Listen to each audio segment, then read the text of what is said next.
Abra sua Bíblia em Efésios, no capítulo 2, nós vamos ler o verso 8, e eu quero pensar com você sobre o primeiro sola da reforma protestante, somente a graça. Geralmente se começa com somente as Escrituras, somente a Bíblia. Eu deixei por último, e há uma razão de ser, como ficará óbvio ao longo dos nossos estudos. Hoje pela manhã nós introduzimos o tema, falamos do antigo evangelho, e agora à noite, aperte os cintos, nós vamos fundo no ensino do que é a graça de Deus. Aqui você não come pipoca nem algodão doce. Aqui a comida é densa, tá certo? Mas procurarei fazer da forma mais pastoral e prática possível, porque nós vivemos de verdades. Verdades é o que nos sustenta. Somente a graça. Efésios 2:8. Vocês são salvos pela graça, por meio da fé. Isso não vem de vocês, é uma dádiva de Deus. Esta é a palavra do Senhor. Ontem, 31 de outubro, celebrou-se não o Halloween, mas a Reforma Protestante. Celebrou-se 503 anos da Reforma, portanto achamos propício, em função da data comemorativa, em função do estado de erosão da igreja evangélica atual, achamos ser apropriado refletir sobre o que significa ser evangélico. Se alguém perguntar a você, o que é ser evangélico? No que creem os evangélicos? Você vai dizer, não, evangélico é quem crê em Jesus. Católico diz a mesma coisa. Espírita diz a mesma coisa. O desigrejado diz a mesma coisa. No que creem os evangélicos? Porque nós somos protestantes. Por que nós somos protestantes e não católicos? Por que nós não somos espíritas? Por que nós não somos desigrejados? Por que nós seguimos a tradição protestante, evangélica, reformada, batista?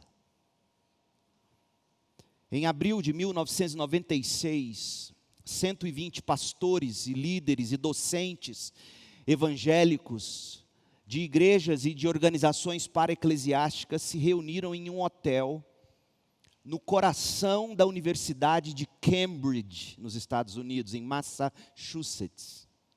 Cambridge, o coração do puritanismo que deu origem à nação americana. A reunião foi simbólica e aquele local foi escolhido a dedo.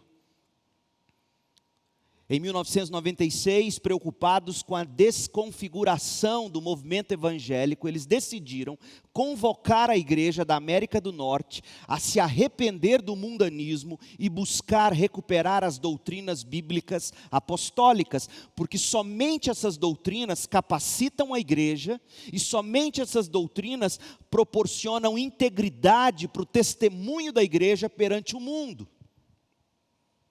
A Declaração de Cambridge foi o documento que se derivou desse trabalho. Deixe-me ler para vocês o preâmbulo, a introdução do documento, a intenção, em 1996, e veja o quanto é atual e necessária para o Brasil de 2020. As igrejas evangélicas de hoje estão cada vez mais dominadas pelo espírito deste século, em vez de pelo espírito de Cristo. Por isso que foi brilhante o primeiro cântico que o nosso ministro escolheu. Espírito, vem Espírito Santo, é bem-vindo aqui.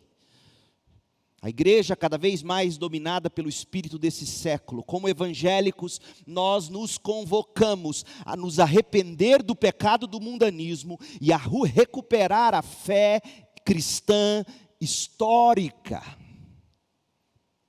No decurso da história, continua o documento, as palavras mudam. Na época atual, isso aconteceu com a palavra evangélico. No passado, o evangélico serviu como elo de união entre cristãos de uma diversidade ampla de tradições eclesiásticas, de denominações. O evangelicalismo, ser evangélico, era ser confessional, ou seja, era acolher as verdades essenciais do cristianismo, conforme definidas pelos grandes concílios da igreja ao longo da história, pelos documentos, as declarações de fé, as confissões de fé. Isso era ser evangélico. Além disso, os evangélicos também compartilhavam uma herança com ou nos solas da reforma protestante do século XVI. E o preâmbulo da Declaração de Cambridge termina com o seguinte parágrafo: hoje, a luz da reforma protestante já foi sensivelmente obscurecida. A consequência foi que a palavra evangélico se tornou tão abrangente a ponto de perder o sentido. E de novo eu te pergunto, o que afinal é ser um evangélico? Nós enfrentamos, diz a Declaração de Cambridge, o perigo de perder a unidade que levou séculos para ser alcançada, a unidade na doutrina. Por causa dessa crise, por causa do nosso amor a Cristo, o Evangelho, amor ao Evangelho, amor à igreja, amor a Cristo. Por causa disso, nós procuramos afirmar novamente nosso compromisso com as verdades centrais da reforma e do evangelicalismo moderno, ou histórico, perdão. Nós afirmamos essas verdades, não pelo seu papel em nossas tradições, mas porque cremos que essas verdades são centrais para a Bíblia, fecha aspas. Nós, também a Segunda Igreja Batista em Goiânia, nós precisamos afirmar essas mesmas verdades, pelos mesmos motivos apresentados por essa Declaração de Cambridge. Nós precisamos ouvir a voz do profeta Jeremias, no capítulo 6, verso 16, assim diz o Senhor: parem nas encruzilhadas de tantas opções, olhem ao redor, perguntem qual é o caminho antigo, o bom caminho, andem por ele, e só assim encontrarão descanso para a alma. Nós precisamos batalhar pela fé que de uma vez por todas foi confiada ao povo santo, Judas, versículo 3. Somente assim, meu povo, pela fé dos profetas e dos apóstolos, é que a gente vai encontrar o verdadeiro descanso e vai ser capaz de espalhar o verdadeiro descanso para a nossa alma. E a razão é simples. A razão é simples. Por que que a verdade nos traz descanso para a alma? Porque somente pelo evangelho bíblico é que se chega a Cristo. Vimos isso hoje de manhã, 1 Coríntios 15.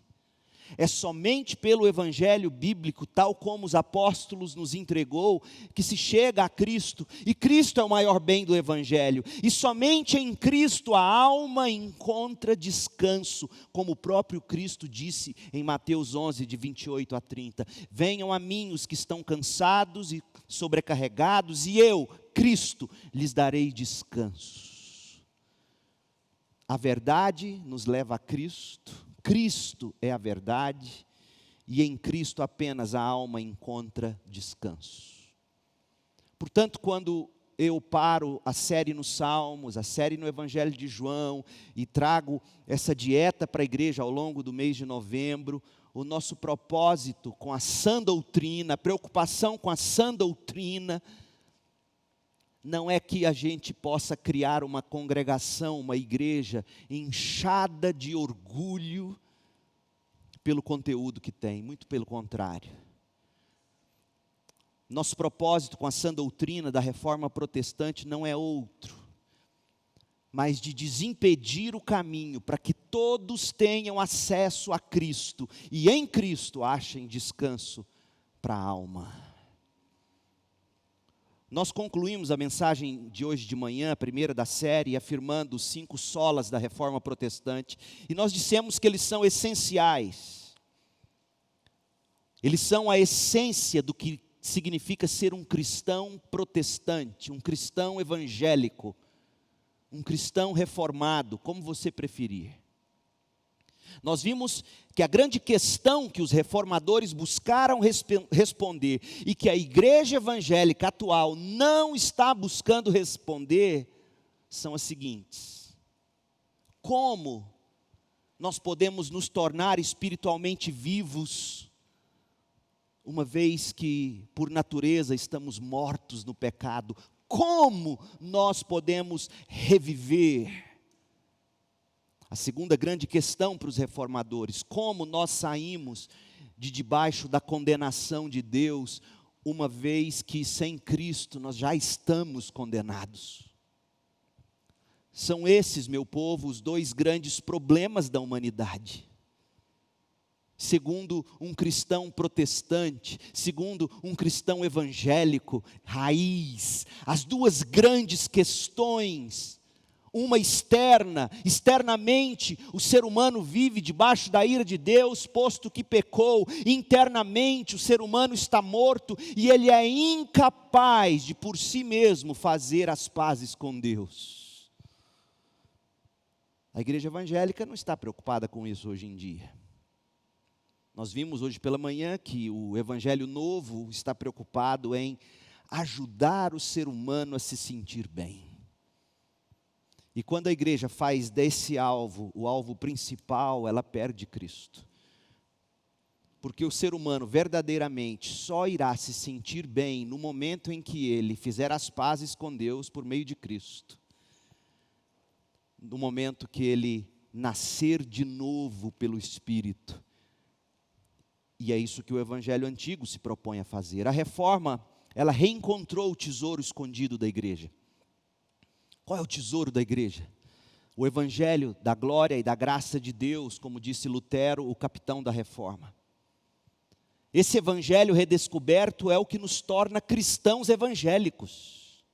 É o que nos torna protestantes, é o que nos torna reformados em essência. Ou seja, o que é ser evangélico? É crer que nascer de novo espiritualmente, ou reviver em Cristo, nascer de novo e Deus se voltar 100% a nós para sempre, com bênçãos e delícias eternas, se dá somente pela graça, somente em Cristo, por recebimento em fé somente, de forma que em todas as coisas apenas Deus receba a glória, e tendo a Bíblia somente como autoridade final, decisiva, para discernir, ensinar e defender as verdades do Evangelho. Então, é isto que significa ser evangélico, e nesta série de mensagens nós estamos buscando responder com o fundamento bíblico. Os reformadores tinham razão quando eles disseram que nascermos de novo ou revivermos em Cristo é parte da grande necessidade do homem. Os reformadores tinham razão quando eles disseram que Deus precisa se voltar para nós 100% para sempre.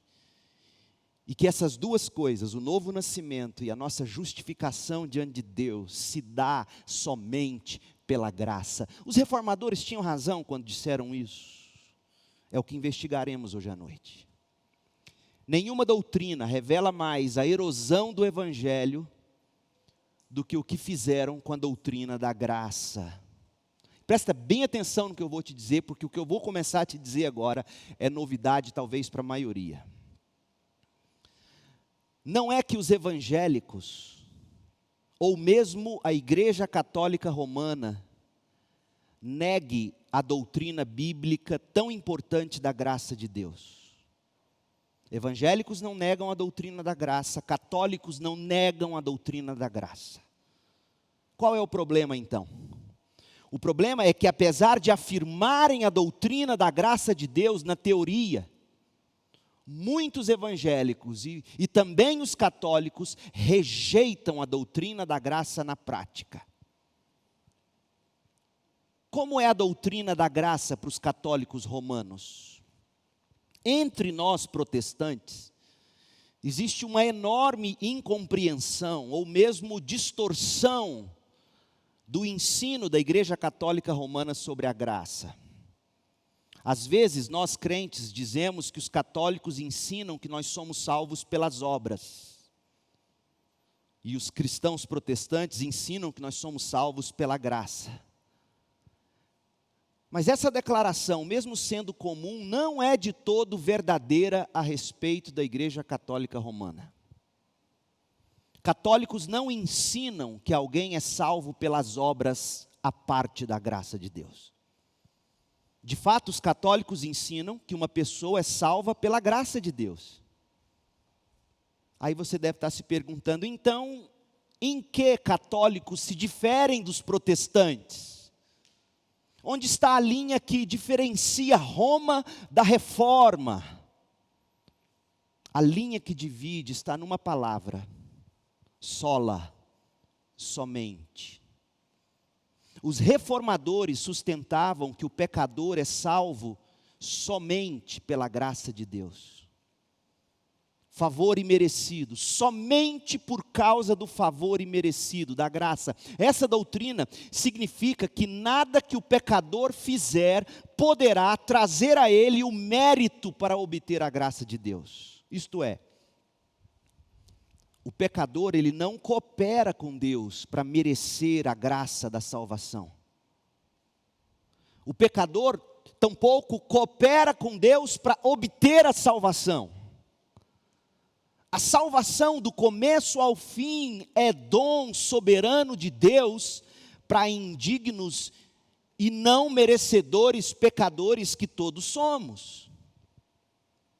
A essência do ensino contra o qual os reformadores lutavam era resumida no seguinte lema, e veja se esse lema não é o lema de muitos evangélicos, é o que a Igreja Católica dizia na era de Lutero, e é o que a maioria dos evangélicos dizem hoje.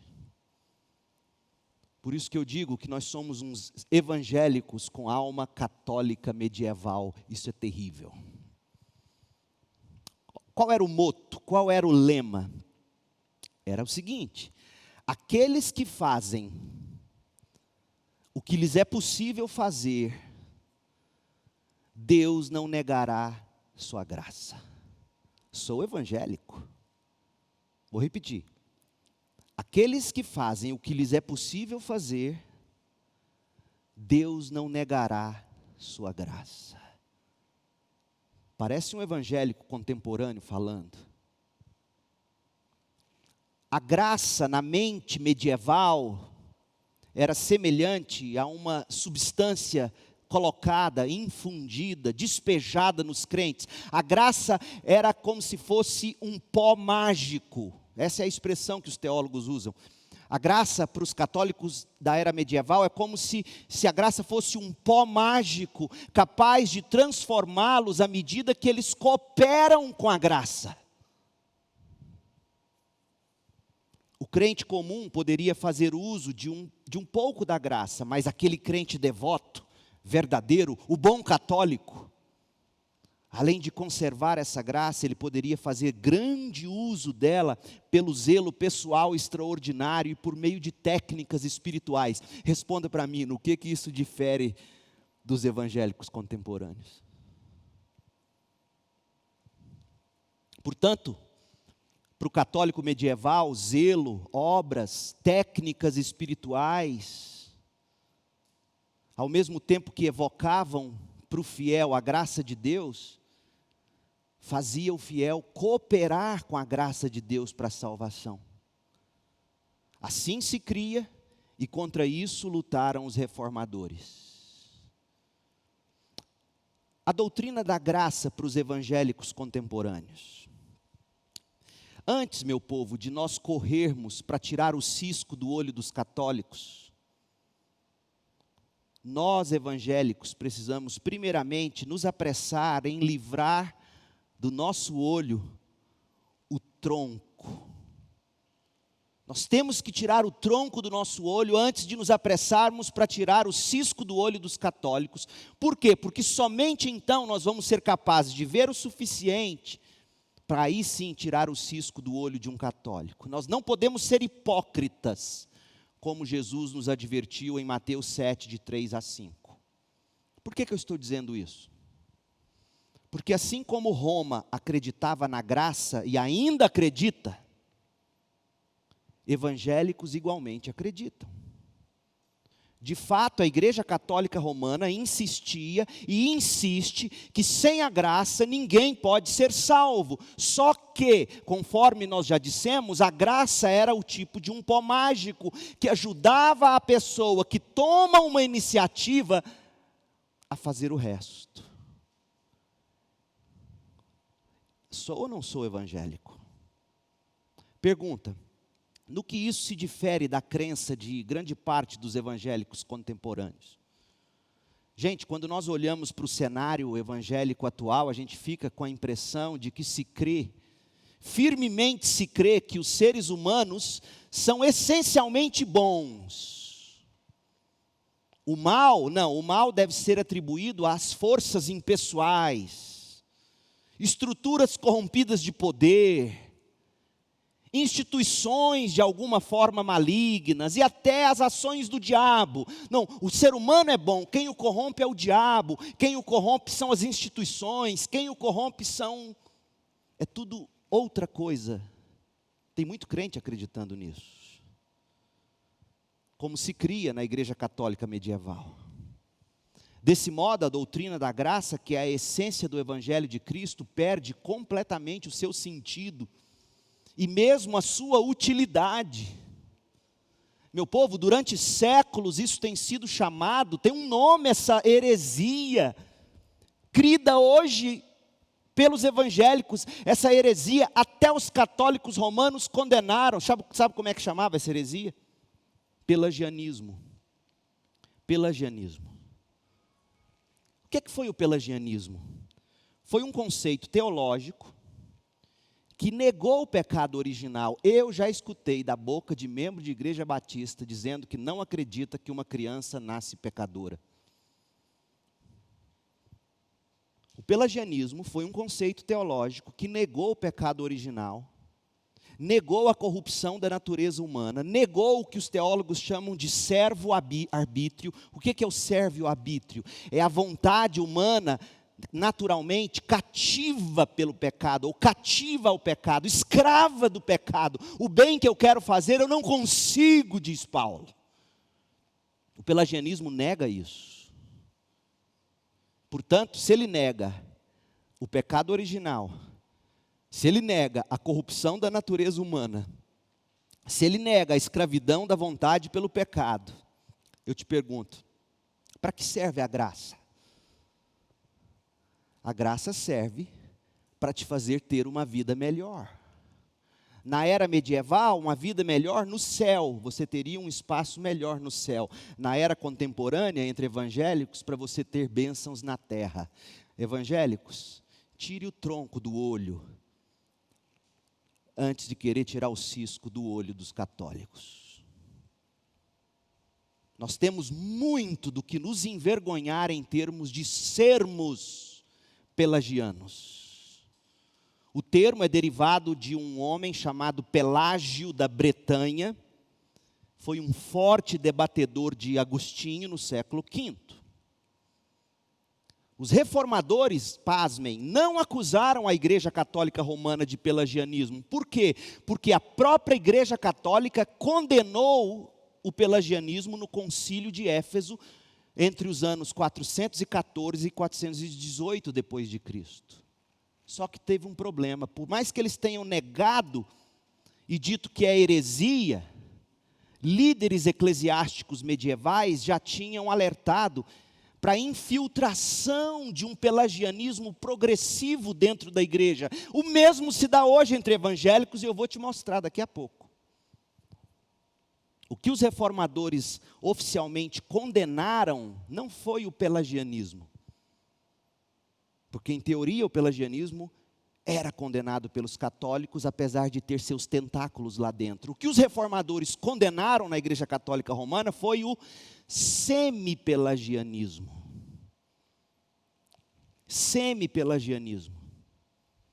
O ensino do semi-pelagianismo se parece ainda mais com o ensino dos evangélicos contemporâneos. O semi-pelagianismo é basicamente que o ser humano é salvo exclusivamente por Deus mediante a graça. Ótimo, amém. Mas a salvação partiria somente da iniciativa, da boa vontade no coração do homem para Deus. Você tem que dar o primeiro passo, senão Deus não te salva. Eu quero que você pire a cabeça, porque eu quero que você chegue à conclusão e diga assim: pastor, mas eu acreditei essa vida inteira. Sim, eu sei, eu também no início. Não, é salvo pela graça, mas eu tenho que dar o primeiro passo. Isso é, o homem precisa dar o primeiro passo em direção a Deus, e então Deus vai completar o processo de salvação no homem. Gente, os reformadores consideraram isso heresia.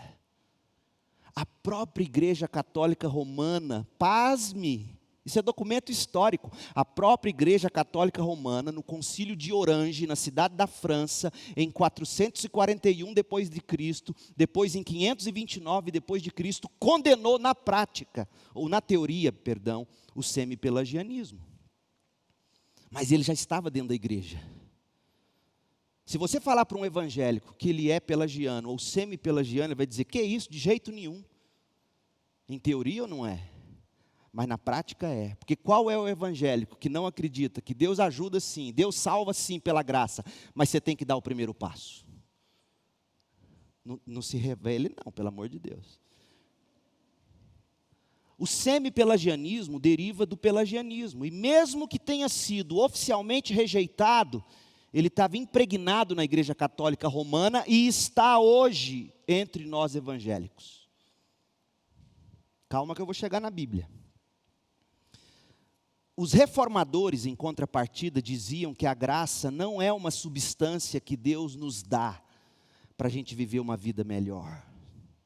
A partir do momento que nós damos o primeiro passo e fazemos o que nos é possível. Não era isso que os reformadores ensinavam. Vou repetir. A graça não é um tipo de pó mágico que Deus derrama na sua vida para você viver uma vida melhor.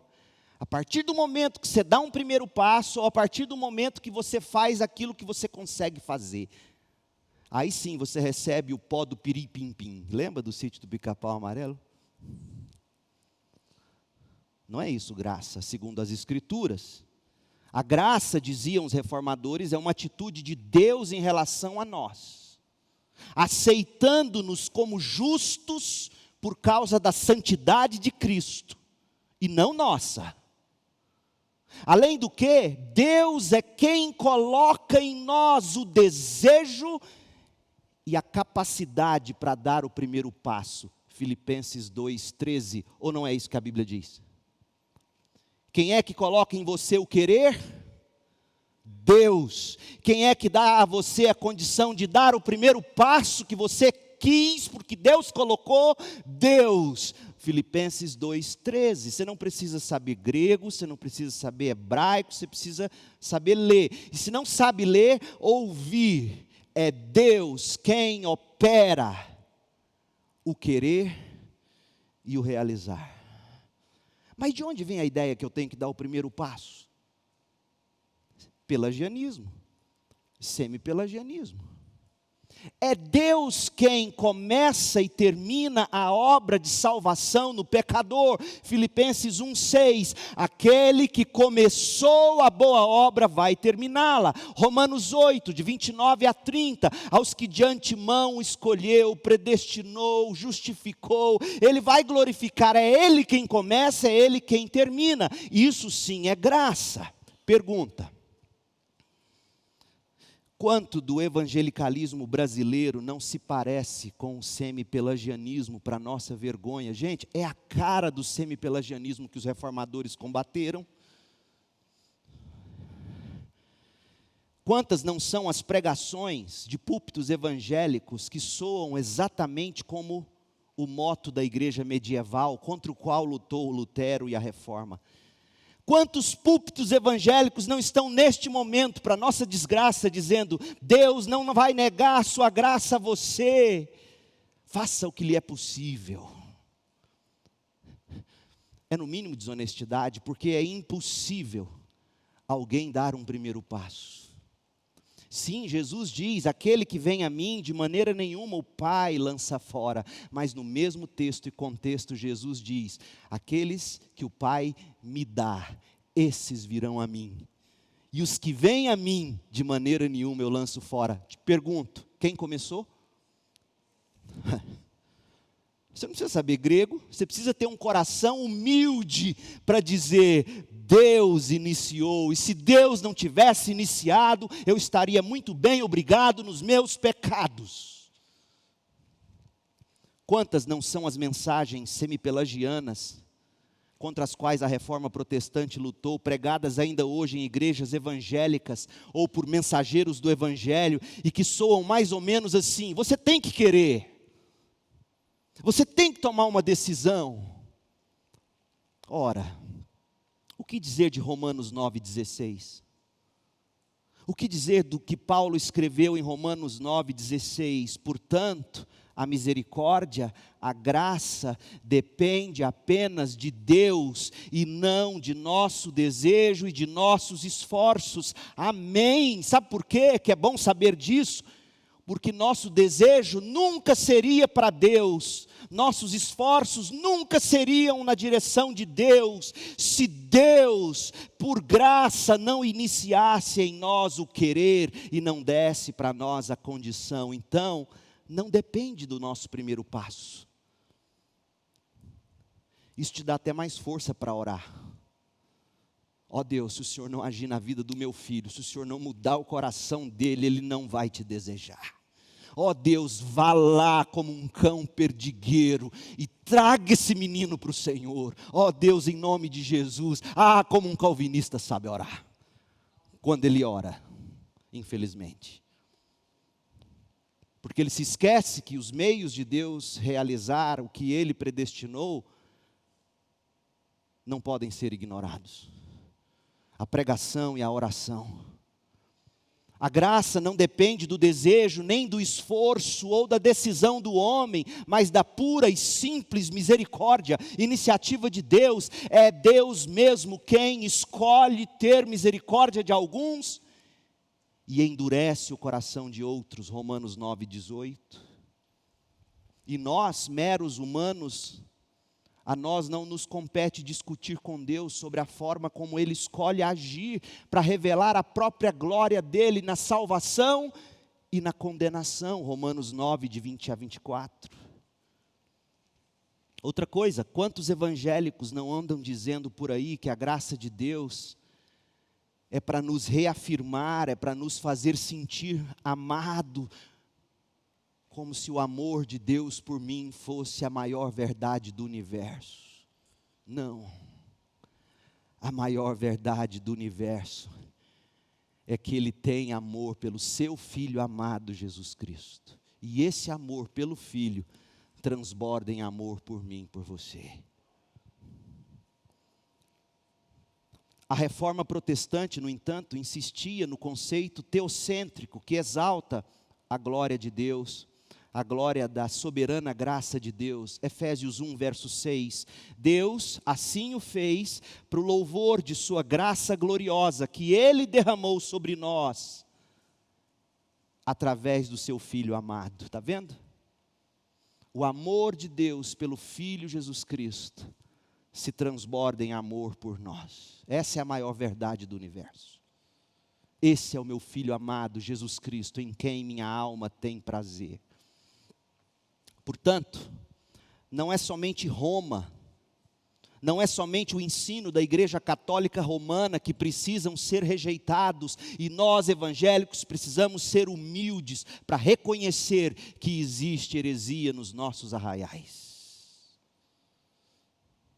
Michael Horton, ele escreveu que nós devemos rejeitar todo o sistema wesleyano, arminiano, conforme foi mediado por Charles Finney. Nós devemos rejeitar o pentecostalismo tradicional e a tradição avivalista no ponto em que cada uma delas deixa de honrar suficientemente a graça de Deus. no ponto em que estes nossos irmãos amados em Cristo pregam que você tem que dar o primeiro passo, você tem que tomar uma decisão. Hoje à noite, vem cá, e aí o Orlando toca o piano bonito ao fundo, e o pastor Leandro, que não sabe fazer isso, graças a Deus, fala de um jeito que emociona você, e faz o apelo, e vem aquele bando de gente chorando aqui na frente, aleluia, colhemos não sei quantas almas para Jesus. Até onde o protestantismo exaltou o homem às custas de Deus, até ali o protestantismo se acomodou à era moderna. E diz Michael Horton, e é aí que está o âmago da crise que nos trouxe até aqui.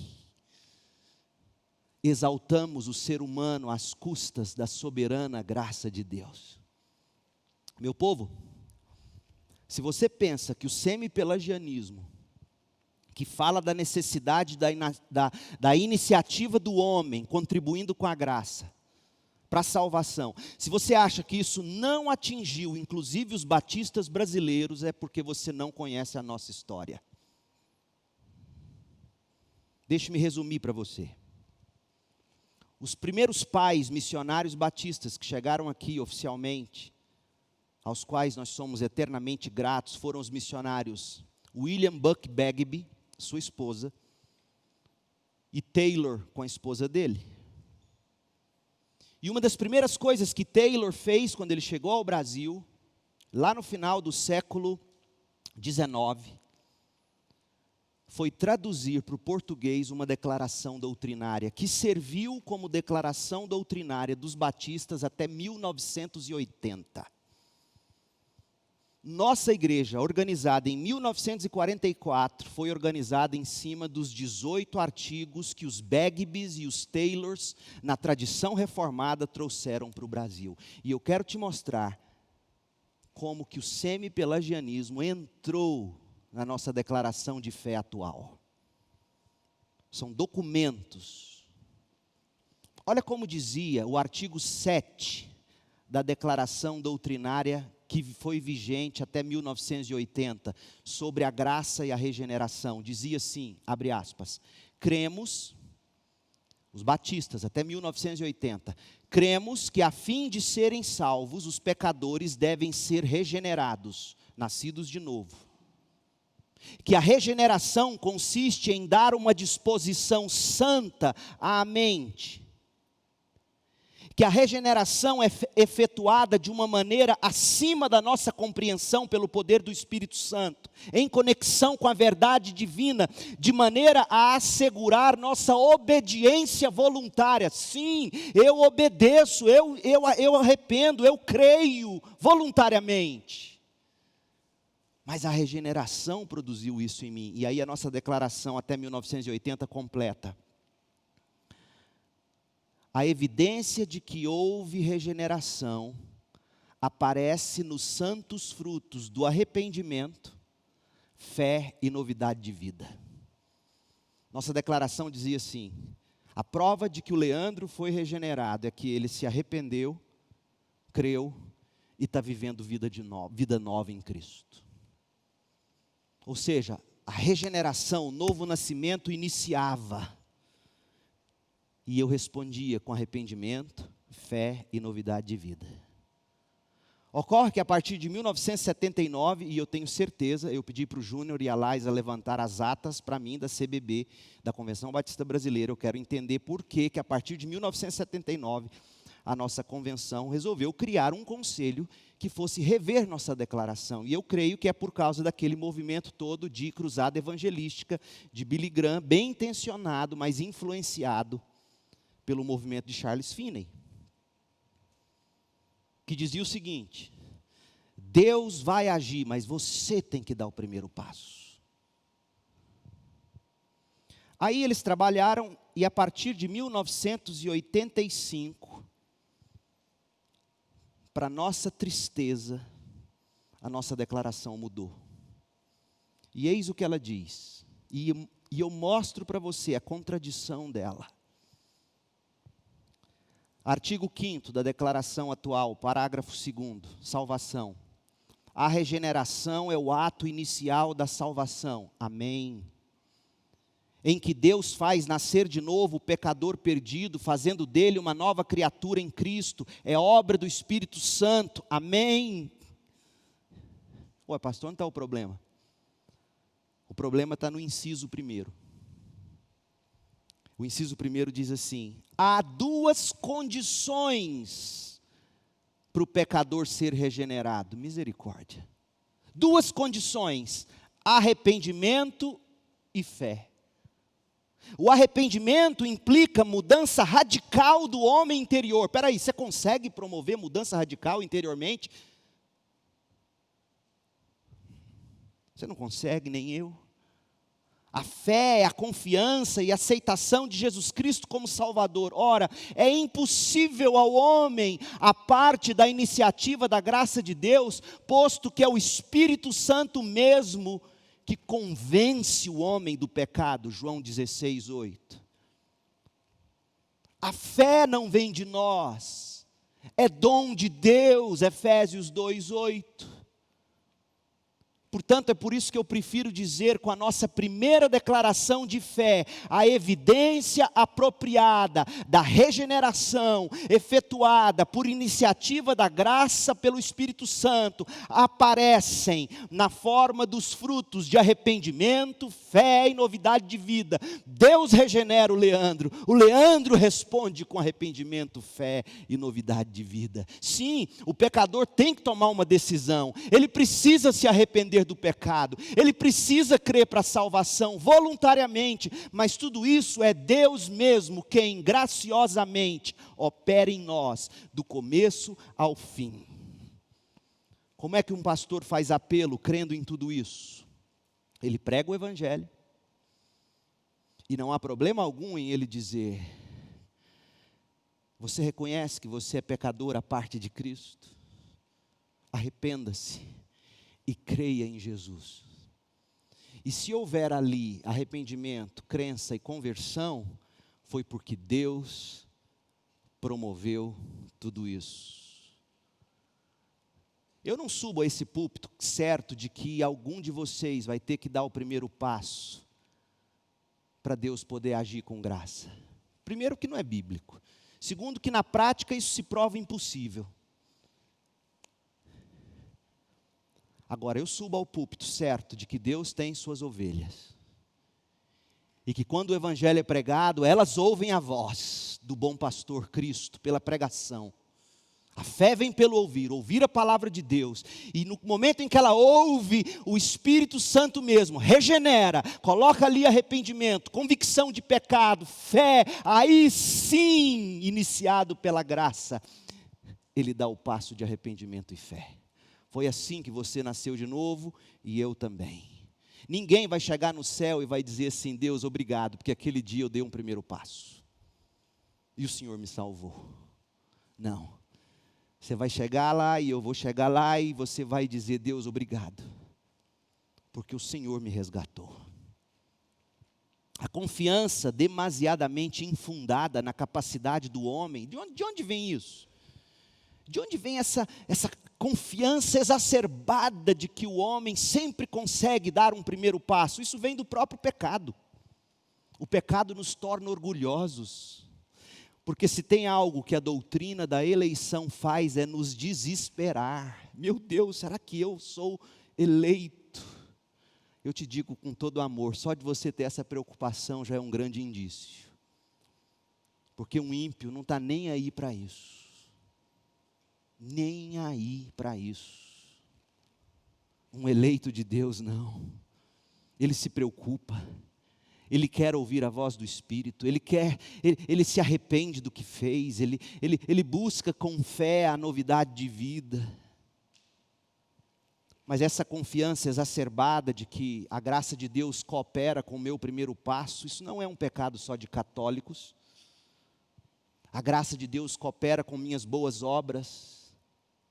Porque se para o católico e para o espírita as boas obras são as caridades que eles fazem, para os evangélicos as boas obras são seus primeiros passos na direção de Deus. Povo de Deus, a graça de Deus em Cristo não é só necessária, mas é a única causa eficaz da salvação. Nós devemos reconhecer que os seres humanos nascem espiritualmente mortos, debaixo da ira de Deus. E eles não são capazes de se ajudar. Eles são incapazes de cooperar com a graça regeneradora. Mas a pergunta é, isso é bíblico? Vamos aos textos. Primeiro texto, Romanos 3, verso 23. Abra sua Bíblia em Romanos 3, 23. Pois todos pecaram e não alcançam o padrão da glória de Deus. Ou seja, não há passo que eu e você possamos dar por nossa conta e risco que vai nos levar de volta ao padrão da glória de Deus. Todos pecaram e foram destituídos da glória de Deus. Não alcançam o padrão da glória de Deus. Esse é o estado desesperador do homem natural. Nós estamos condenados. Isso tem que ser dito. E para que haja salvação, a pessoa precisa primeiro se ver em estado de desespero, literalmente. Sabe por que a gente não vê mais as pessoas nas igrejas convalescendo em crise, com medo? Porque não se prega mais isso. Ninguém quer ferir a autoestima de ninguém. O evangelho, como dissemos hoje pela manhã, é para fazer você se sentir bem. Como é que o pastor sobe ao púlpito e vai dizer que ninguém alcança o padrão da glória de Deus? No que isso exalta o homem? Pelo contrário. Mas se há alguém que tem que ser exaltado, é a gloriosa graça de Deus. Por isso que o verso 24 de Romanos 3 diz: mas Deus, em sua graça, gratuitamente, Paulo chega a ser redundante, a NVT tira a redundância, infelizmente, mas a redundância é essa: mas Deus, em sua graça gratuita, nos declara justos por meio de Cristo Jesus, que nos resgatou do castigo por nossos pecados. Deus apresentou Jesus como sacrifício, como propiciação, como lugar de expiação pelo pecado, com o sangue que Ele derramou, mostrando assim sua justiça em favor dos que creem. Apesar de nós termos pecado, apesar de sermos por natureza injustos, indignos, apesar de estarmos fora do alcance do padrão da glória de Deus, Deus mesmo é quem nos declara justos. Isso é graça. Eu e você, no momento em que somos salvos, não deixamos de ser pecadores. Vou te dar um exemplo muito prático. Nós temos advogados aqui, homens e mulheres da lei. Digamos que o Marcos assassine o Júlio,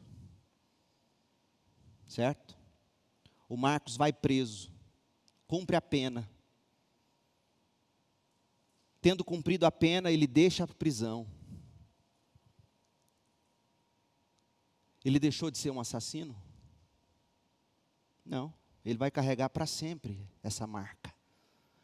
Mas por ter cumprido a pena, de alguma forma agora ele é justo e por isso foi posto em liberdade. Nós nunca deixamos de ser pecadores. Nós somos declarados justos a um alto custo. E é por isso que para sempre, como a gente lê na Bíblia e canta, nós vamos exaltar a graça de Deus. Mas se você não destaca isso, se você já apresenta o pecador como bom demais, Deus apresentou Jesus como sacrifício pelo pecado com o sangue que Ele derramou, mostrando assim sua justiça em favor dos que creem. Deus nos declara justo. E a motivação para Deus nos declarar justo é a graça de Deus, a gratuita graça de Deus. Veja que nesse parágrafo de Romanos 3, apenas nesse parágrafo nós encontramos 3 ou 4 dos solas. Somente a graça, verso 4, somente Cristo, 24 e 25, somente a fé, verso 25. E o verso 23 nos diz nas entrelinhas que o problema do pecado original do homem foi que ele não deu a Deus somente a glória. Verso 23. Então o que é ser justificado? Ser justificado é o mesmo que dizer que para sempre Deus se volta 100% ao pecador que creu em Cristo. Outro destaque importante no texto é ao dizer que em sua graça, gratuitamente, Deus nos declara justos, verso 24, Paulo está deixando claro que a justificação, gente, está longe, infinitamente distante de ser algo que a gente faz para merecer ou para ganhar. Um assassino continua assassino. Com efeito, nós não fazemos qualquer contribuição para a nossa ressurreição da morte espiritual pela graça. Tampouco fazemos alguma contribuição para Cristo como fundamento da nossa justificação. Não fazemos qualquer adição à graça de Deus. A graça é gratuidade. Então, ser justificado é o mesmo que dizer que Deus se volta para sempre, 100% para nós, por causa da justiça de Cristo. Isso é boa notícia. Ser justificado é também, ou pressupõe, ter sido ressuscitado da morte espiritual, para se conseguir crer em Cristo como a nossa justiça. Escrevendo aos Efésios, como lemos no início, Paulo destaca 2 vezes o fato de que é pela graça que nós somos salvos. Efésios 2:5, abrem Efésios 2. Efésios 2:5, Efésios 2:8. De que maneira a graça de Deus se torna evidente na nossa salvação? Nós vemos a graça de Deus em evidência, Paulo diz, quando Deus mesmo faz mortos reviverem em Cristo. Então, para a gente apreciar ainda mais plenamente a graça de Deus, veja comigo como o apóstolo nos ensina sobre mortos no pecado e vivos pela graça. Efésios 2, mortos no pecado. Presta atenção nesse parágrafo, Efésios 2, de 1 a 3. E eu quero que você faça 2 perguntas lendo esse parágrafo. Primeira, quem são os mortos no pecado? E segunda, o que significa estar morto no pecado? Vamos lá, vamos responder? Efésios 2, de 1 a 3. Vocês, Efésios, estavam mortos por causa de sua desobediência e de seus muitos pecados, nos quais costumavam viver como o resto do mundo, obedecendo ao comandante dos poderes do mundo invisível. Ele é o Espírito que opera no coração dos que se recusam a obedecer. Todos nós, Paulo agora inclui a si mesmo, judeu, gentil, todos nós vivíamos desse modo, seguindo os desejos ardentes e as inclinações de nossa natureza humana. Éramos todos, por natureza, merecedores da ira de Deus. Quem são os mortos? Todos nós. O que significa estar morto? Em primeiro lugar, diz o verso 1, significa estar debaixo da condenação. Olha o que diz aí, antes de Cristo nós estávamos mortos por causa de nossa desobediência e dos nossos muitos pecados. Deus mesmo foi quem disse a Adão em Gênesis 2 que a morte é a penalidade para o pecado. Quando nós violamos a lei de Deus, nós somos culpados perante esse Deus santo e nós respondemos perante a sua justiça. Então, o que é estar morto? É estar sob condenação. Em segundo lugar, o que é estar morto? É estar debaixo do jugo. Qual jugo? 3 jugos aí nesse parágrafo. O jugo do mundo, viver como o resto do mundo, verso 2. Viver seguindo os desejos ardentes e as inclinações da nossa natureza humana, verso 3. E é obedecer o diabo, o comandante dos poderes deste mundo, verso 2. Estar morto é estar, em primeiro lugar, condenado, posto que estamos mortos. Segundo, é estar debaixo do jugo do mundo, da carne e do diabo. E terceiro, estar morto significa estar debaixo da ira de Deus. Verso 3, éramos por natureza merecedores da ira como os demais. Gente, vamos ser honestos. Até nós crentes custamos acreditar no que a gente acabou de ler. Imagina um mundano. Muitos não aceitam esse ensino fora da igreja e tantas vezes dentro dela mesma. Muitos assumem que as pessoas são por natureza boas. A gente acredita mais que se nós tivermos bons exemplos na sociedade, se nós tivermos leis melhores, se nós tivermos governantes melhores, se nós tivermos justiça melhor aplicada, a gente crê muito mais que isso vai fazer alguma coisa do que o Evangelho. Não é verdade? Mas em que pese leis justas, exemplos nobres, educação de qualidade, serem inestimáveis, tudo isso é impotente para mudar o coração corrompido do homem. Tudo isso é impotente para levar o homem a Deus. Dentro da igreja, muitos já disseram e ainda dizem que as pessoas estão doentes. Na verdade, Paulo diz, nós estamos mortos. E quando Jesus diz que ele veio para doentes, ele quis dizer, eu vim para moribundo. O que é um moribundo? É quem já não consegue mais mover um dedo. É praticamente um morto. Não é que nós temos apenas um resfriado. É que sem Cristo nós estamos mortos. Pesa sobre nós a ira de Deus. Vivemos sob o jugo do pecado, do mundo e da carne. Estamos condenados. O que é vivo pela graça de Deus? Paulo vai dizer a partir do verso 4, Efésios 2, 4, mas Deus é tão rico em misericórdia e nos amou tanto que embora estivéssemos mortos por causa de nossos pecados, nós demos o primeiro passo? Não, Ele nos deu vida juntamente com Cristo. Embora estávamos mortos, embora não tínhamos apetite, embora não queríamos Deus, embora não nos movíamos, Ele nos deu vida juntamente com Cristo. O que isso significa? Graça. É pela graça que vocês são salvos. Pois Ele nos ressuscitou com Cristo, e olha o que significa viver debaixo da graça de Deus. Viver debaixo da graça é ser ressuscitado com Cristo, se assentar com Ele nos domínios celestiais, porque agora estamos em Cristo Jesus. Portanto, nas eras futuras, Deus poderá apresentar-nos como exemplos da riqueza insuperável de sua graça, revelada na bondade que Ele demonstrou por nós em Cristo Jesus. Ou seja, é a bondade de pegar um condenado e dizer, eu justifico você, você está livre.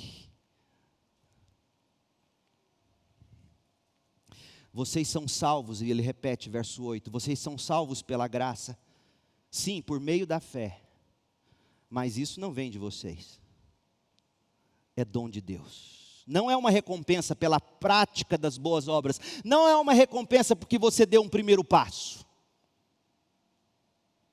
E por que não é assim? Para que ninguém se orgulhe, pois somos obra-prima de Deus, criados em Cristo Jesus. Obra-prima no sentido de que Deus pega, escuta o que é obra-prima, porque tem gente que é capaz de pegar esse versículo e transformar em autoajuda, em autoestima.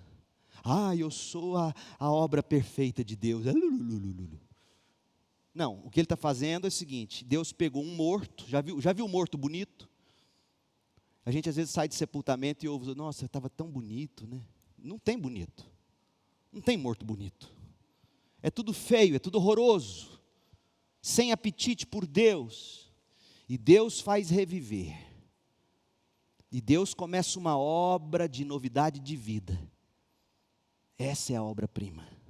A obra-prima é a graça de Deus em ação na nossa vida. Paulo fala de obra-prima não para que a gente se exalte, até porque ele falou, você não pode se orgulhar. Ele chama de obra-prima para destacar a pena do hábil escritor que está escrevendo em nós cartas vivas de transformação. E aí ele vai dizer, as boas obras nós fomos criados para praticá-las. E agora sim, revividos pela graça, nós conseguiremos realizá-las. Antes não conseguíamos. Então, em primeiro lugar, a obra de Deus significa que Deus nos deu vida com Cristo. Essa é a obra de Deus. Segundo, a motivação de Deus, por que Ele fez isso? Para exaltar a graça dEle. Terceiro, qual é o propósito disso? Verso 7. Deus poderá apontar-nos como exemplos da riqueza insuperável de sua graça, revelada na bondade que Ele demonstrou por nós em Jesus Cristo. Escrevendo aos Coríntios, Paulo deixou claro.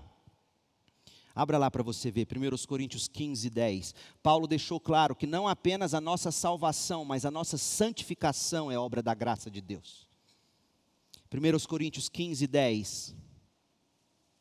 O que agora sou, porém, deve-se inteiramente à graça de Deus.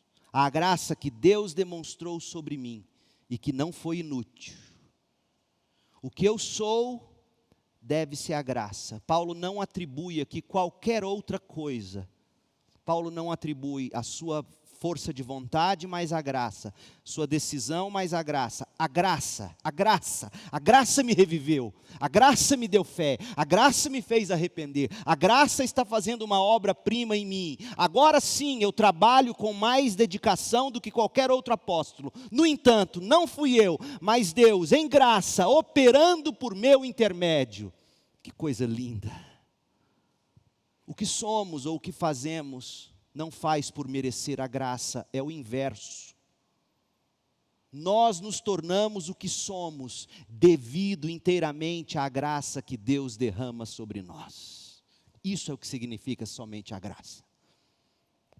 2 Coríntios 9, 8. 2 Coríntios 9, 8. Deus é capaz de lhes conceder toda a graça, todo tipo de bênçãos, para que, em todo tempo, vocês tenham tudo de que precisam, e muito mais ainda, para repartir com outros, para realizar boas obras. É gozado que eu não vejo quem prega o evangelho da prosperidade, ou o evangelho que traz prosperidade, como se houvesse diferença. Eu não vejo esse tipo de gente repartindo na mesma medida com que ganha. Você vê? Eu não vejo. Deus faz tudo isso, nos dá tudo isso. Para quê? Para nos capacitar a fazer o que tem que ser feito. É isso que Paulo está dizendo. Se a graça não operar em nós, nós continuaremos vivendo para nós mesmos. Agora vamos à eternidade, antes da cruz, antes de termos crido. Romanos 11, versos 5 e 6. Romanos 11, de 5 a 6. O mesmo acontece hoje, pois uns poucos do povo de Israel permaneceram fiéis. Por quê? Porque foram escolhidos pela graça de Deus. O que vai te manter firme até o fim é a graça que te escolheu e que vai terminar. E se a escolha se dá pela graça de Deus, então não se baseia em primeiro passo, em obras, pois nesse caso a graça deixaria de ser o que verdadeiramente é, ou seja, gratuita e imerecida. A graça não depende da presciência de Deus para saber o que você ia fazer e aí Ele te escolheu. Não. Romanos 9, 11. Romanos 9, 11 e 12. Antes de eles nascerem, eles quem? Jacó e Esaú. Antes de eles nascerem, porém, antes mesmo de terem dado um primeiro passo, antes mesmo de terem feito qualquer coisa boa ou má, ela, a mãe, recebeu uma mensagem de Deus. E essa mensagem mostra que Deus escolhe as pessoas conforme os propósitos dele. E as chama sem levar em conta os primeiros passos, as obras que praticam. Foi dito a Rebeca, seu filho mais velho servirá a seu filho mais novo. É graça. E se não fosse a graça? Viveríamos na desgraça do nosso amor pelo mundo, pela carne, servos do diabo. Então, historicamente, somente pela graça significa que a obra da eleição de Deus para a salvação do pecador foi baseada somente na graça de Deus e não em quaisquer atos humanos de qualquer natureza que Deus de antemão previu. Não existe isso. Segundo, a obra expiatória de Deus para a salvação do pecador foi baseada na graça de Deus e não em méritos que a gente adiciona a Cristo. A obra regeneradora de Deus para a salvação do pecador nos ressuscitou nos deu fé, nos deu arrependimento, nos fez nascer de novo, e é por isso que a gente reafirma que na salvação nós somos resgatados da ira de Deus unicamente pela graça, obra sobrenatural do Espírito Santo. É isso que nos leva a Cristo, que nos solta de nossa servidão ao pecado, que nos ergue de nossa morte espiritual e nos leva à vida. Ah, meu povo, nós temos que negar que a salvação seja em qualquer sentido obra humana. Os métodos, as técnicas ou as estratégias humanas por si só não podem realizar a transformação. A fé não é produzida pela nossa natureza não regenerada, é obra da graça. E eu concluo com aplicações agora. Primeira, o que é a graça de Deus? Deixe meu bom velhinho te ensinar, John Piper. Anota, escreve isso aí, espalhe nos stories, deixa o mundo ouvir. O que é a graça de Deus? A graça de Deus é a disposição e a ação de Deus para dar a maior bênção possível às criaturas menos merecedoras, ao maior custo jamais imaginado. Isso é graça. A graça de Deus é a disposição e a ação de Deus para dar ao pecador a maior bênção possível, a nós, as criaturas menos merecedores, ao custo elevadíssimo jamais imaginado. Qual é o custo jamais imaginado? Romanos 8,32, Deus não poupou o seu próprio Filho. Quem são as criaturas que menos merecem? Nós, quando nós ainda éramos pecadores, Cristo morreu por nós. E qual é a maior bênção possível que Deus pode te dar? Ele mesmo. Romanos 5,10, quando ainda éramos inimigos de Deus, nosso relacionamento com Deus foi restaurado pela morte de Cristo. Essa é a maior bênção que Deus pode te dar, fazer as pazes com você. 1 de Pedro 3,18, Cristo sofreu por nossos pecados, morreu pelos pecadores, a fim de nos conduzir a Deus. O que é a graça? A graça de Deus é a disposição e a ação de Deus para nos dar a maior bênção, Ele mesmo, às criaturas menos merecedoras, eu e você, nossos filhos, ao custo mais elevado, jamais imaginado, seu Filho Jesus Cristo. Qualquer coisa diferente dessa definição não é o Evangelho dos Apóstolos. Você já provou dessa graça? É a pergunta que eu te faço. Você já recebeu o maior de todos os bens que Deus poderia te dar? Ele mesmo. Você já olhou para si mesmo e já se viu a pessoa menos digna de receber nada menos do que Deus? E você já parou para considerar que o custo disso foi Deus Pai entregar o Filho unigênito, para que todo aquele que nele crê não pereça e tenha a vida eterna? Isso é graça. Sendo a salvação somente pela graça, e todos os dons que nós recebemos também obra da graça, não pode haver entre evangélico orgulho espiritual. Mesmo e principalmente aqueles que chamam, que alcunharam, que apelidaram de batismo com o Espírito Santo, plenitude do Espírito Santo, se achando alguma coisa, é graça. Pela graça de Deus você é quem você é. Evangélico tem que ser o ser humano mais humilde na face da terra. É graça.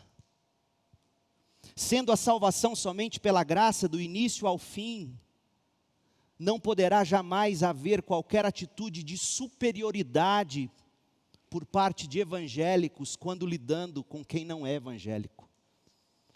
Porque se nós enxergamos a verdade, foi porque pela graça Deus abriu nossos olhos, e se ele ou ela, de direita ou de esquerda, ainda não enxergou, é porque ainda lhe falta a graça. crente tem que ser humano, compassivo. Sendo a salvação somente pela graça do início ao fim, não poderá jamais haver por parte de evangélicos liturgias mecânicas, mágicas, supersticiosas, na tentativa de mexer com as emoções da congregação e chamar isso de mover do Espírito. O que nos cabe fazer é apresentar Cristo, belo como é, em música, através das orações, a leitura e as escrituras, exaltarmos Deus ao máximo, e Ele cuidará de, pelo Espírito, mover ou não nossas afeições. É graça do começo ao fim.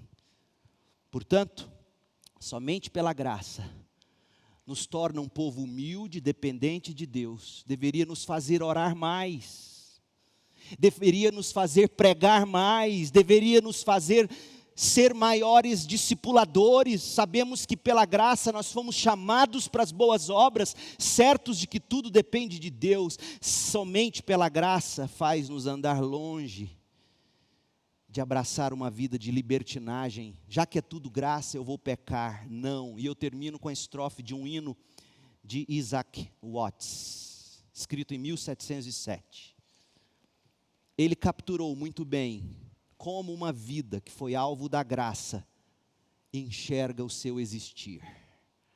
A última estrofe do hino 127 do HCC, Hinário para o Culto Cristão, ao contemplar a rude cruz. Que lindo hino! Isaac Watts diz assim: se eu fosse o mundo lhe ofertar, ele iria desprezar. Seu grande amor, sua graça, sua maravilhosa graça, vem requerer, não o mundo, mas minha alma, a vida e todo o meu ser. Eu vou repetir: se eu fosse o mundo lhe ofertar, ele o iria desprezar. Seu grande amor vem requerer minha alma, a vida e todo o ser. Entregue-se ao Senhor hoje à noite. Prove e veja que Ele é bom. Oremos. Ó Deus, eis aqui 5 pães e 2 peixinhos. Maravilhosa graça. Ó Deus, quantas verdades que em vez de nos tornar ainda mais humildes, nos faz orgulhosos por nos dizermos reformados. Quantas verdades que por serem desprezadas tornaram a igreja num semi-pelagianismo barato. Ó Deus, livra a Segunda Igreja Batista em Goiânia de exaltar a decisão humana, ao custo de esconder o brilho da graça.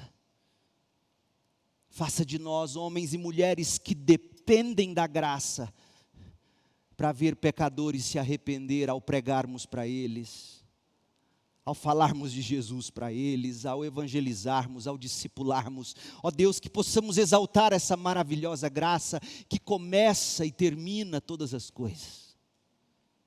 É do Senhor, é pelo Senhor, é para o Senhor a salvação. Ó Deus, livra-nos de ser uma igreja orgulhosa. Ó Deus, faça-nos homens e mulheres que vão em busca dos desgraçados. Ó Deus, faça de nós homens e mulheres que entenderam que não merecíamos, estávamos condenados, perdidos, mortos, seguindo ao diabo, seguindo ao mundo, aos impulsos da carne. Nada em Cristo nos seduzia, nada em Cristo nos apetecia, somente o pecado nos induzia. Ó Deus, faça-nos ver isso, até que um dia essa maravilhosa graça abriu nossos olhos, nos deu um novo coração e nos fez ver Jesus, a alegria do nosso coração. Ó Deus, faça de nós esse povo apaixonado pela graça. Somente a graça. Se eu fosse o mundo lhe ofertar, ó Deus, o Senhor o iria desprezar. Seu grande amor vem requerer minha alma, a vida e todo o meu ser. Assim seja, em nome de Jesus. Amém.